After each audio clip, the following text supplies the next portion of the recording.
Very big thank you for joining us here on Arts Friday and spending some time to tell us all about the Australian Tap Dance Festival, which is coming up in July in Melbourne, I believe.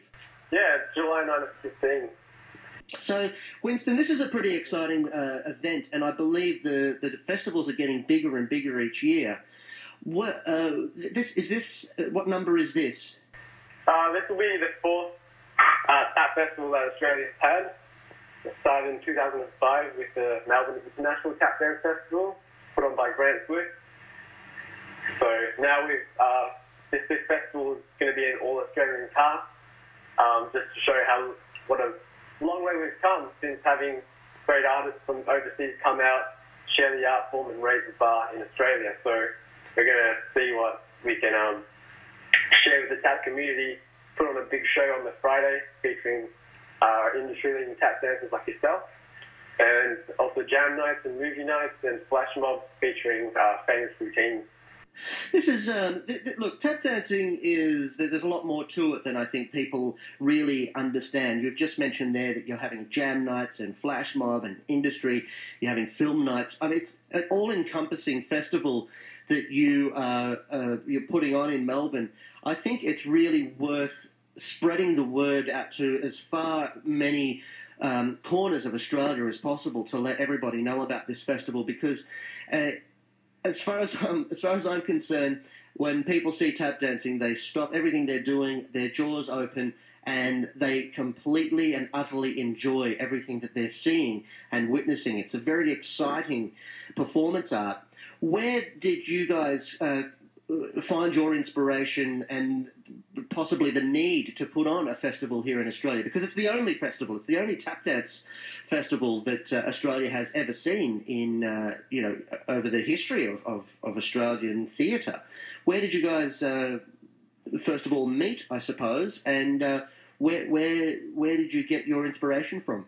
Yeah, so in America, which is the birthplace of tap dance, where the Africans and Irish came together and created this amazing art form, they have festivals almost in every single state.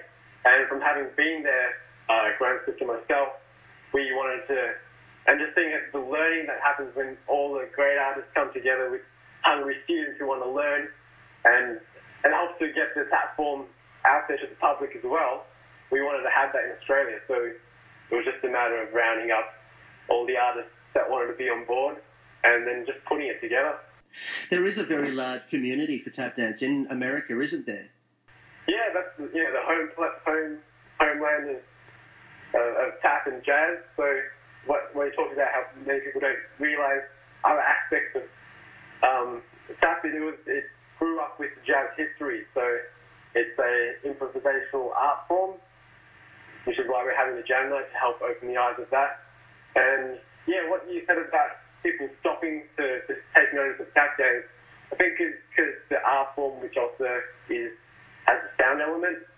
One of the greatest performers, Jimmy Slide, would say tap dance is sound and movement. So you have the visual and the audio, which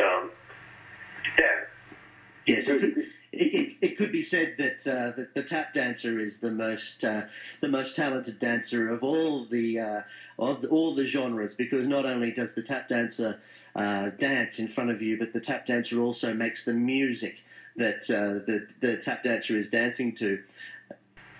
Yeah, definitely. I think that's why from the show, like Shaping the Dance, I think they say that they don't have the tap on there because in that short amount of time they can't teach that. So I think you're right, it is one of the complex art forms. Yes. It's an interesting point that you brought up, Winston, is that something like So You Think You Can Dance didn't have a tap dance element. I don't know whether there's really a lot of tap dancing in any of the reality TV shows that we're seeing lately, is there?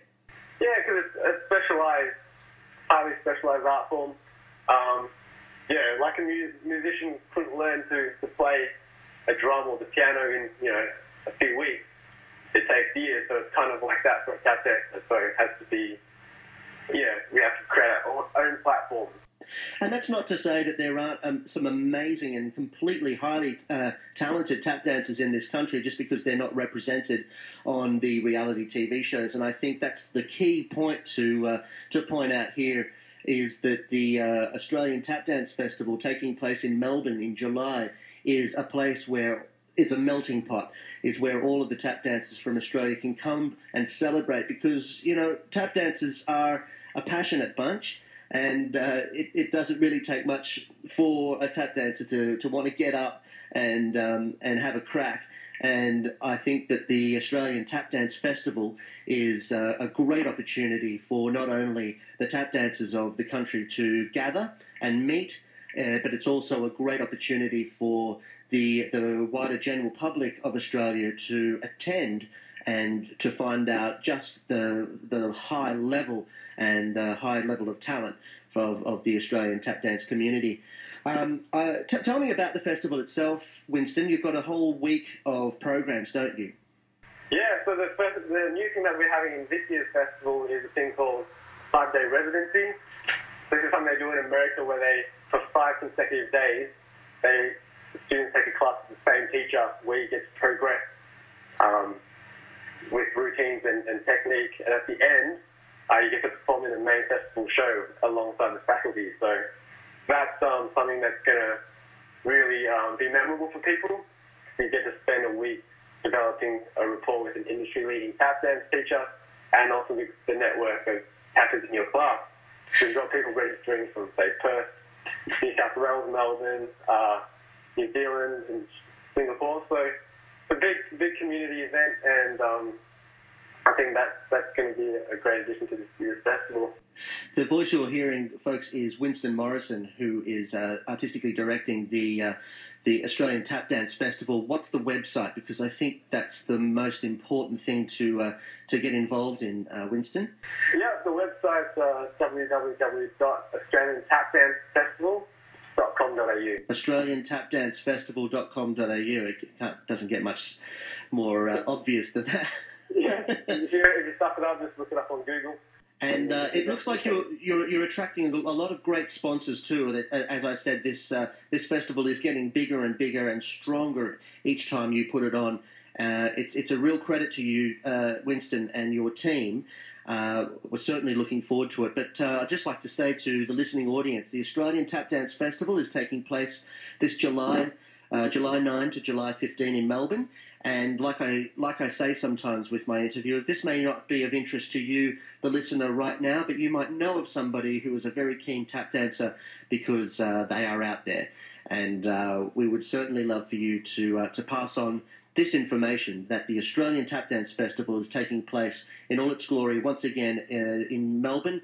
This year, from July 9 to 15, the website is australiantapdancefestival.com.au, and my guest has been Winston Morrison. Thank you for your time, Winston. Thanks, Chris. And the very best of luck with the festival. I'm sure you'll be making a lot of noise. Okay, thanks.